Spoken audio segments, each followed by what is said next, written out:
Okay, good day mga ka-airsoft. Good day po sa inyong lahat mga kabigman. Pagpasensyahan nyo na take 3 na to, no? This is our take 3 of our take 3 attempt, no? Kasi yung mga una, mahina yung connection ng wifi. So, hanggat maaari kasi, gusto kong ma-deliver sa inyo yung pinaka-quality, pinaka-maganda, pinaka-malinaw na broadcast na possible na pwede kong ibigay, no? Unfair naman kung hindi ko ibibigay sa inyo yung malinaw na audio. Unfair naman kung hindi ko maibibigay sa inyo yung quality na video, di ba? Kasi syempre, nanonood nga kayo sa akin, tapos biglang ang pangit ng quality ng audio natin, syempre, pag hindi maganda yun. Okay? Pagpasensyahan nyo na kung ito sigurado na to, tuloy-tuloy na. Kasi so far, maliwanag na yung ating camera. Okay?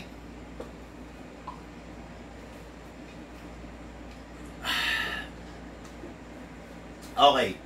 Ayun, may buena mano. Gandang tanghali po, sabi ni John Kenneth Aspile. Okay? Elizabeth Pulan, gandang tanghali po. Magandang tanghali rin po sa inyo. Mga bossing, mga mami dyan, mga daddy, mga lolo, mga lola, parating na po ang holiday season na naman! Woo! Okay. Ngayong holiday season, may lalaruin ka na ba? Di ba? Ngayong holiday season, magtatambal-tambal kayo, magsasama-sama kayo ng inyong pamilya, magbabanding kayo. Meron na ba kayong instrumento na pwedeng gawing libangan, gawing harutan, gawing laruan ngayong darating na holiday season, no? Araw ng Undas, November 1. Meron lang akong i-share, okay? Meron lang ako i-share sa inyo. Kung natatandaan nyo, ito yung araw na nakakulong ako.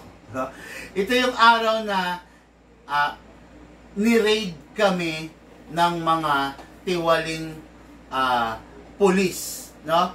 Ito yung araw na hinubaran ang Bigman Hobby Shop ng mga stocks. Ito yung araw na yun, okay? Ito yung araw kung kailan kinuha nila ako at dinitain ako ng kapulisan, okay? Ito yun. Ito yung araw na yun. Ito yung araw na na-raid kami. Okay? Ito yung araw na kinuha lahat ng laman ng makikita nyo sa Bigman Hobby Shop. Ganun pa man, napakagaling ng Panginoon, nakatayo pa rin ang Bigman Hobby Shop. Okay, no? Ayan. Okay, ito rin yung araw mga ka-airsoft na birthday ng isa sa ating team Bigman na si Lucas, no? Birthday niya ngayon, 11 na siya, no? So, 11th birthday niya. So, happy birthday, Lucas. Keep up the good work. Okay, no? Yan. Ngayon, review and unbox tayo, syempre, no? Hindi pwedeng mawala ang ating review and unbox. Malinaw na po, boss, sabi ni Elizabeth Pulan, no? Maraming salamat po, Madam Elizabeth, no? Ngayon, big time at saka nakakatakot ang ating mga airsoft, no? Number 1, sige, discuss na natin, no? Unit ng ating airsoft, number 1, from ex-mayor of Santiago, Isabela. The budget meal, the entry level Glock 17 Gen 5 Taiwan, which is the WE, versus the high-end edition of the Glock 17 SRC and Umarex collaboration, no? This unit is both para dun sa ating ka-airsoft na taga Santiago, Isabela. Okay? Ex-mayor po yan, no? Then, next unit natin, no? The version 2 of the John Wick Pit Viper. Okay? Bakit may version 1? Bakit may version 2? Sabi nga, di ba? May version 1, may version 2, may improvement, may ginawang, may binago, may inayos, merong merong glitch na ikinorek. Okay? So, papakita ko na, hindi ko na papatagalin. Number 1, the version 2 John Wick Pit Viper. Ayan, ito yung version 2, no? Medyo lighter form na siya. Medyo parang ang kulay niya is alikabok. Yung kulay niya is parang disyerto, pinong buwangin, Sand Viper. Okay? What is good and special about this Sand Viper? Full CNC slide. Diba? Full metal, full steel internals. Okay, yan, pakita natin. Sa magnet. O yun. Full steel internals. Ayan, Yan, kita nyo? Diba? Yan. Yung version 1, ganun din naman. Full steel din. Huwag kayong maiinggit doon sa mga naka-version 1. Full steel din, parehas din, no? It's just that, ang pinagkaiba nila is try to observe. Kung kita sa camera, pakitingin nga, Lucas, kung kita yung pinagkaiba. Kitang-kita. Kitang-kita, notice agad. Ayan. Kitang-kita. Yan. Ayan. Ang pinagkaiba nila mga ka-airsoft, no? Itong version 2 is, kung makikita ninyo, mas lighter. Mas mukha siyang alikabok, mas mukha siyang buwangin. Ito kasi medyo may pagkalapit sa rose gold, pero tinawag na Sand Viper. Ito yung version 1. This is the version 2. Mas bago, mas pinabago. In terms of size, parehas na parehas. Wala namang pinagkaiba, walang ano. In terms of markings, parehas na parehas pa rin. Okay, naka-engrave, okay. In terms of weight, parehas naman, walang pinagkaiba. Pati grip, masarap siya, no? So, ito yung version 2, ito yung unit ng ating ka-airsoft, House of the Senate. Okay, Senate, dyan sa Quirino, malalapit sa PICC, di ba? Okay, Sir Lucio, Madrid, ito po yung unit ninyo. Bossing, napakaganda. Version 2 of the John Wick Sand Viper. What is good and special about the John Wick Sand Viper na hawak-hawak ko is RMR ready na siya. Pag sinabing RMR ready, pwede na siyang lagyan agad ng scope. Wala ng conversion, wala ng adapter plate or whatever na ilalagay dito kasi nakaabang talaga siya and design siya para sa mga scope like this, RMR sight. Yan. Yan. Okay? Naka-design na siya. Kumbaga, iuupo mo na lang, ilalagay mo na lang. Okay? Yan ang kagandahan dyan sa unit na Sand Viper. Kung ikaw yung tipong gusto mo, competition look, competition grade ang datingan, talaga namang napakaganda pag lalagyan mo ng RMR scope sa ibabaw. Okay? Then, next unit. Next unit natin. This is the John Wick sorry. This is the Glock 17 Gen 5 by the WE entry level. Okay naman, matibay naman, pwede na. It's just that mas may lamang talaga yung mga high-end. Okay? This is the John Wick. Ba't John Wick ako ng John Wick? This is the Glock Gen 5. Okay? What is good and special about that is Taiwan na siya. Okay? Ang Taiwan na John Wick, na Glock 17 is full metal. Siyempre, ang frame niya is hard polymer. Lahat ng Glock ganun. Walang Glock na full metal. Lahat ng Glock is half metal, half polymer. Okay? Ngayon, full metal na rin. Pati internals niyan, metal. Alloy nga lang. Okay? Ang WE, ang internals niya, ang laman loob niya is more on alloy parts. Hindi katulad ng mga high-end, okay, ayan, tulad nga ng sabi ko, okay naman to, walang kaso to, walang problema, no? It's just that, mas maganda ang laman loob nito kasi bukod sa full steel na, full metal siya, full steel na rin yung laman loob, no? Yung mga hammer assembly niya, yung mga parte na delikado is steel, ibig sabihin, bakal, hindi alloy. So, alam naman natin na kahit sa natin dalhin, mas matigas ang bakal kesa sa alloy. Okay? Ngayon, itong unit na to, since high-end siya, ready na rin. Kung gusto mong lagyan ng RMR sight sa ibabaw, pwede. aalisin mo lang itong plate na to by using Allen wrench. Okay? Ayan, ha? Ipapatong mo lang, then good to go na yan. Ha? Yan.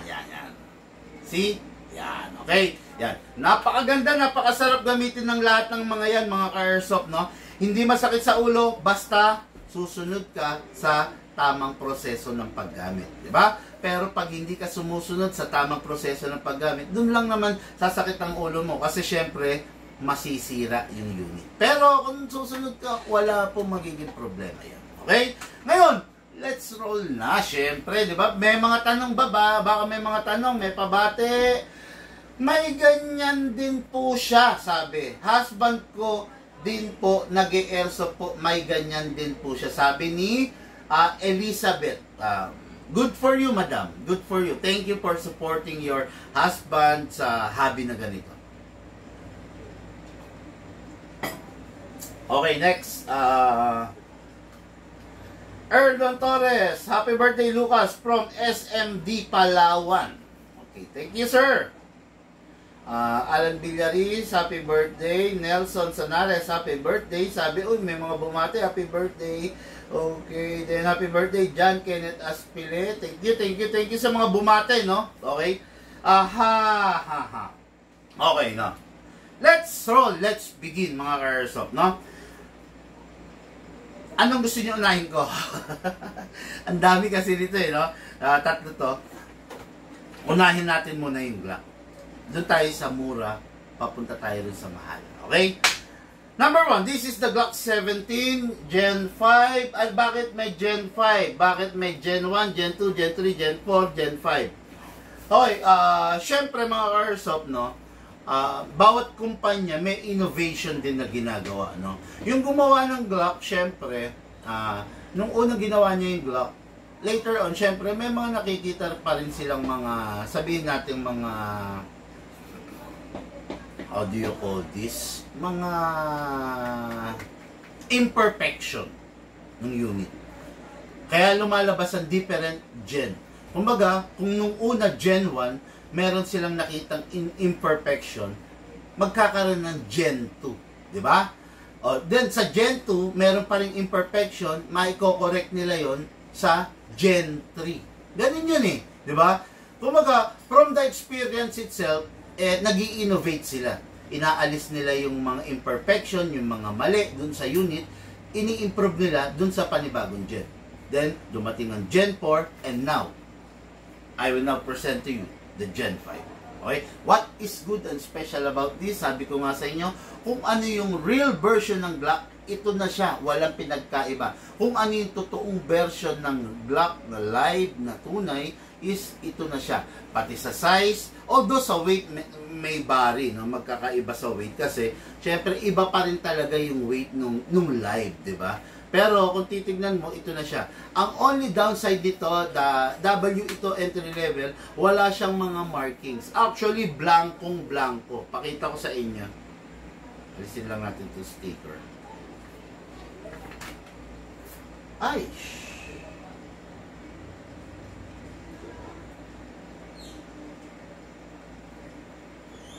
Ayan. Pakita ko sa inyo mga ka-airsoft, oh. Ayan. Pakita mo, look. Lapit mo lang sa camera. Ayan. Para makita nila yung difference ng high-end into entry level. Ayan. Ito pa. Ayan. Ayan. Kung makikita nyo, ayan, wala siyang markings, di ba? Ito pa. Ayan. Ayan. Okay? Wala siyang markings. Pakita mo naman itong high-end version.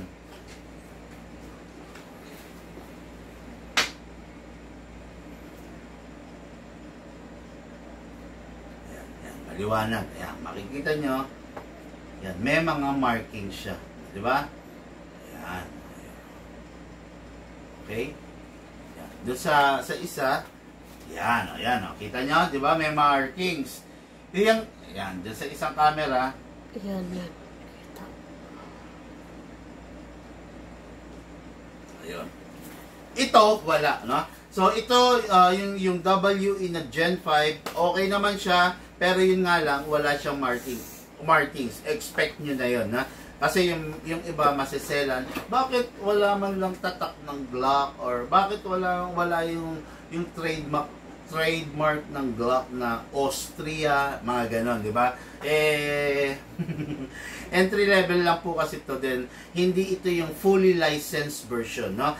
Bakit yung isa, Big Man, meron, Gen 5 yan, bakit merong bakit may mga markings? May mga markings to mga ka-airsoft kasi this is a fully licensed unit. Otorisado yung kumpanya na gumawa nito na ilagay lahat ng markings nung tunay na Glock. Diba? Kaya 1:1 masasabi, no? Okay, so ngayon start tayo. Basta mga ka-airsoft, lagi nyo tatandaan, walang Glock na full metal. Lahat ng Glock is hard polymer ang baba, full metal ang taas. Okay? Then, iba pa rin kung high-end version, full CNC, full steel CNC ang laman loob. While the mga lower version is full metal pero alloy. Okay? So, let's begin mga ka-airsoft, no? Kuha po tayo ng silicone oil. Siyempre, kailangan, number 1, sprayan natin yung magazine. Press the valve, then spray. Okay, after that, sa inlet valve, no? Don't forget to spray silicone oil sa unit nyo. Yan lang yung bagay na pwede nyong ibigay sa unit ninyo para maprotektahan nyo siya. Okay? Then sa Glock, sprayan tong ibabaw para hindi mauubos, para hindi magagasgas. Okay? Yan, sprayan, then kasa natin. Then ilock manually, tapos sprayan din natin itong mismong nozzle. Yun. After that, release, then press. Okay. Ngayon, this is the magazine. Ang Glock, hindi mo pwedeng gamitan ng 14 kg. Okay? Ang Glock, design lang sila sa 12 kg. Hindi pwedeng gamitan ng 14 kg kasi sayang, masisira lang yung Glock ninyo. Upside down, then press down. 1 and 2. Okay, this unit, naka-fine tuning, naka-trigger job. 2 seconds lang na ilalagay natin. Sobra-sobra na po sa isang puno. Ang puno po nito is 27 rounds, pero dahil naka-fine tuning to, yung isang puno yung 2 seconds na gas is sobra-sobra yon. Okay? Atakin to pababa, then put your right thumb here all the way, then dito ilalagay yung bala. Okay? Pump lang po using our reloader.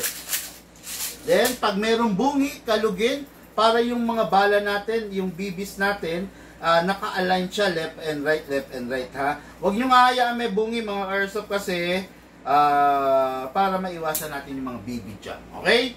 Pasok sa unit. Kasa. Ready to fire. Firing!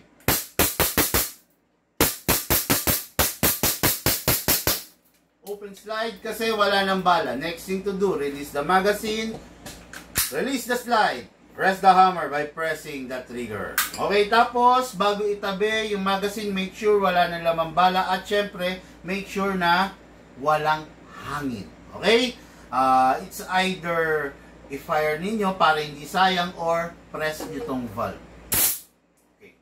Unit Arctic Airsoft, ready for packing and for shipping, going to Isabela, Santiago Isabela.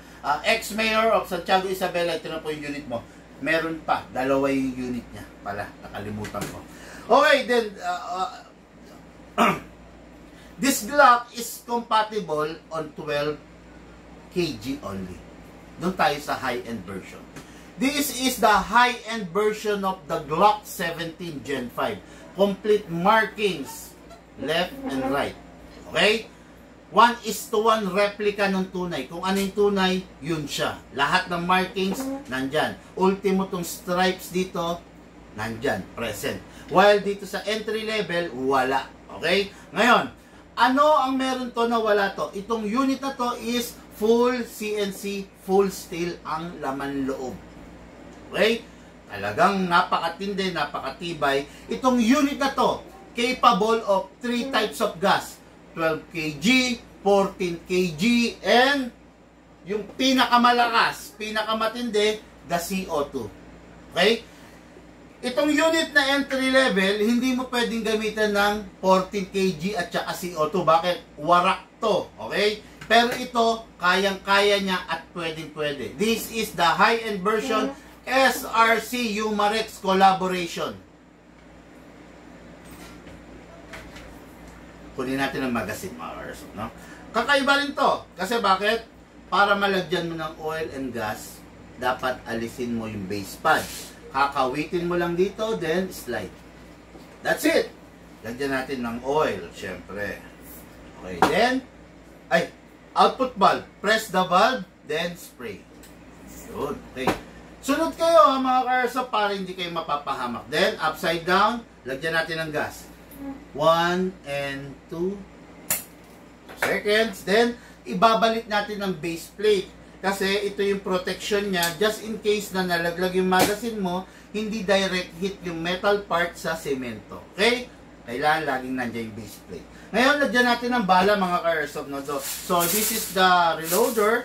Hatakin natin ito pababa.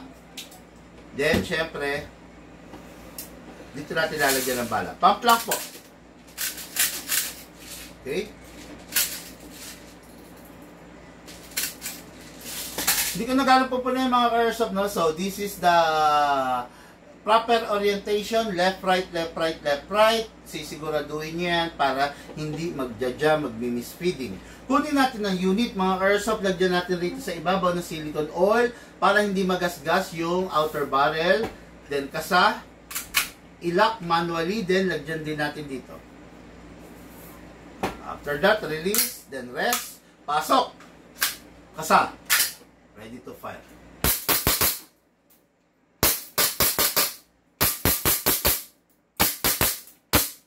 Open slide kasi wala na pong bala. Next thing to do, release the magazine. Syempre, release the slide. Then rest the hammer by pressing the trigger.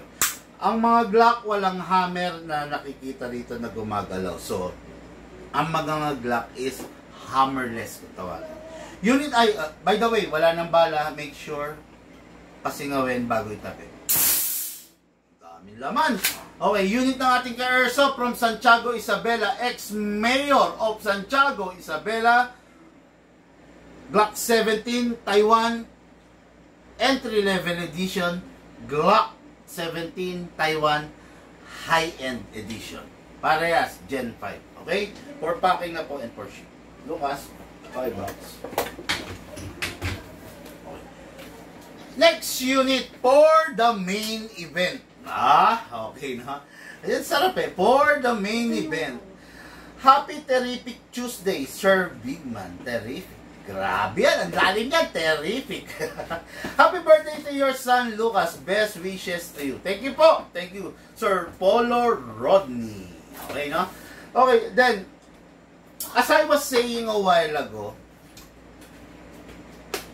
merong pinagkaiba yung Glock version 1 versus the Glock sorry.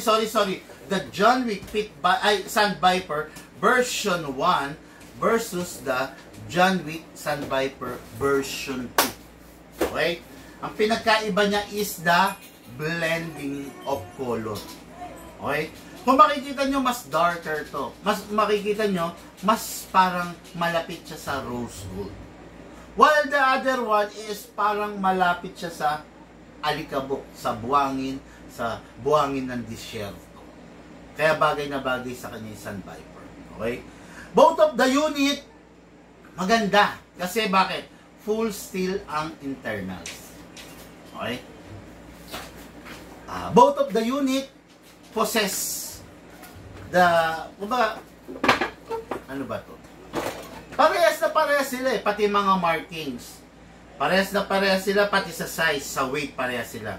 Ang pinakaiba lang nila talaga is the color. Okay?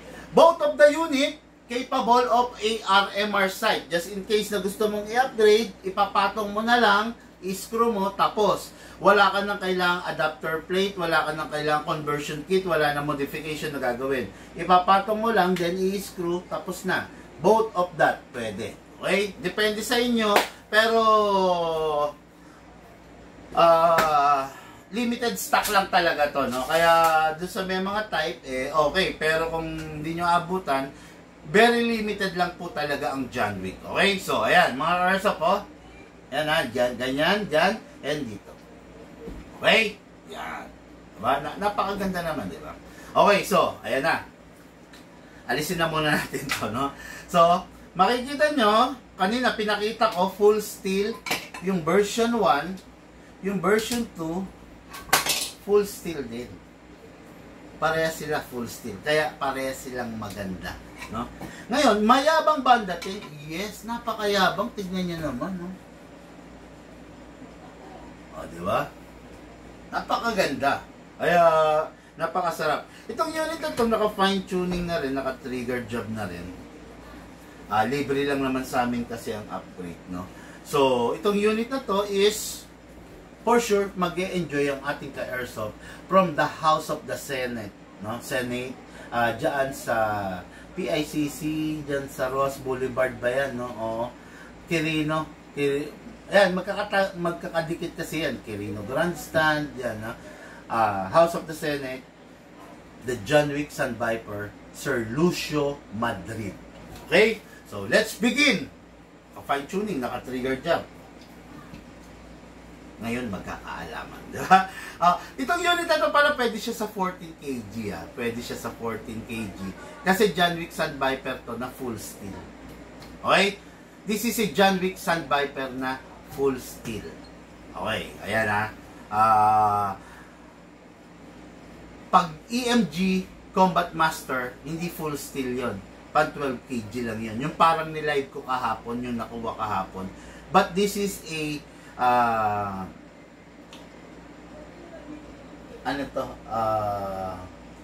JAG Precision. Ang JAG Precision is a US based company.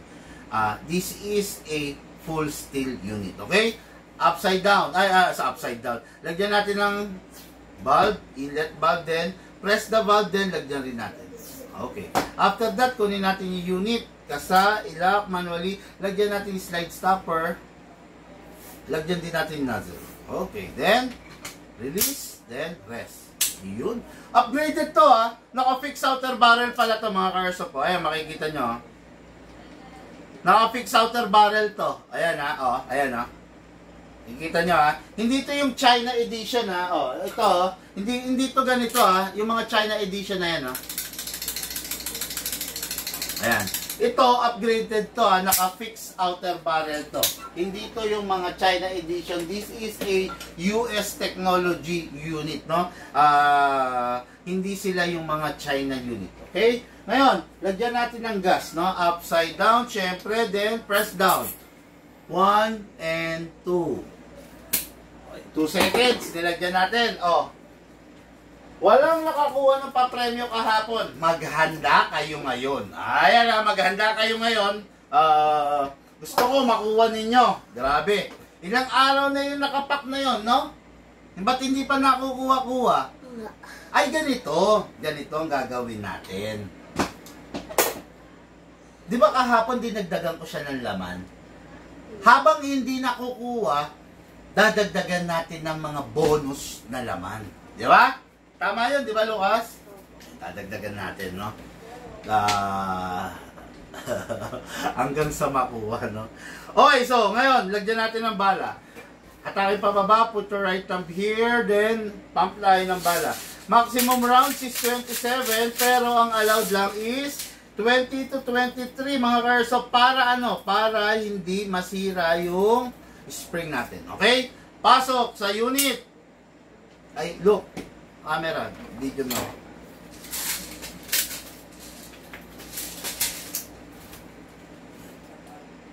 Start mo na.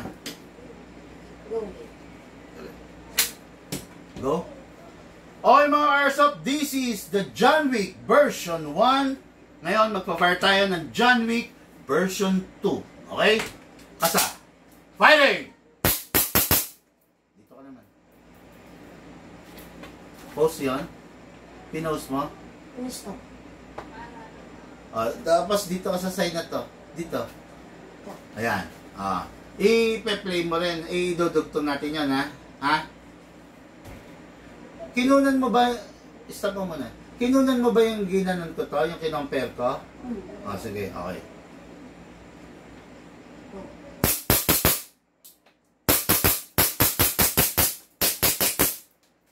Open slide. Kasi wala nang bala. Next thing to do, release the magazine, release the slide, rest the hammer by pressing the trigger. Yun. Ang sarap siguro nito kung naka-bypass to. Feeling ko pwede, no? So, ayan na, okay, ulitin ko. Yan ang pinagkaiba. Version 1, version 2. Okay? Kayo na bahalang mamili, pero limited edition lang to mga Carousel, no? Hindi lahat magkakaroon kasi ilang piraso lang ang meron. Meron tayo, okay? So, ngayon, ito. Konti ang uhula eh. Konti lang sila eh. Konti lang sila eh. Kakayanin din po ang CO2. Alan Villaris, hindi kakayanin. At kahit kaya, hindi ko nire-recommendang gamitan ng CO2. Kasi, John Wick limited edition lang.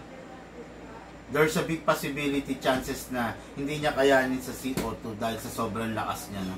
So, hindi advisable. Okay? Ngayon, meron kayo makakahula, ilang, ano yan? Video ko. Ano ba video mo? Yeah. Akala ko ba na video mo kanina? Okay na video. Oh, okay na.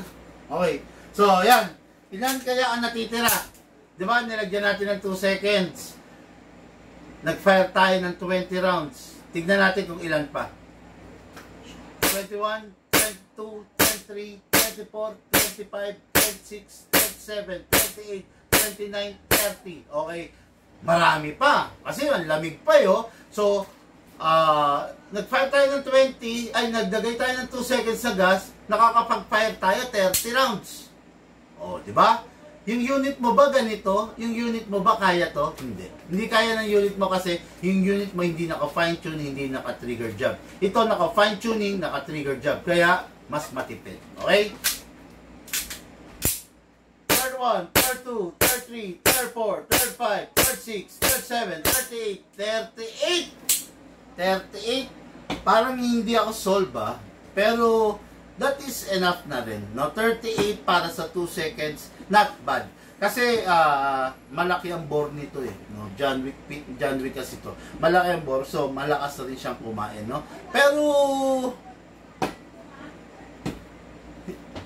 as I was saying, hindi lahat pare-parehas. Kasi meron tayong nag-40 nito eh, di ba? Meron tayong nag-50 nito. No? Hindi lahat pare-parehas. Hindi lahat ng unit, kung may 10 unit, hindi lahat yung pare-parehas ng performance, no? Pero so far, okay na rin naman kasi 38, not bad para sa isang 2011 STI na pistol, di ba? Then, make sure wala lamang bala at make sure wala lamang hangin. Pasinawin, okay? Unit natin Airsoft from House of the Senate, Lucio Madrid. Ito na po yung unit mo for packing and for pick up po ng Lalamove as promised. Okay? Hindi ko alam pero birthday gift daw ni Sir to sa kanya pero hindi ko alam kung tapos na yung birthday or magba-birthday pa lang. Okay? Okay. Yun lang muna mga Airsoft. Lahat po tayo nagmula sa iba't ibang larangan, pinagbuklod, pinag-isa, nang iisang libangan. Yun po ang paglalaro ng Airsoft. Hatid po sa inyo ng inyong lingkod, Big Man. Thank you po and have a blessed day.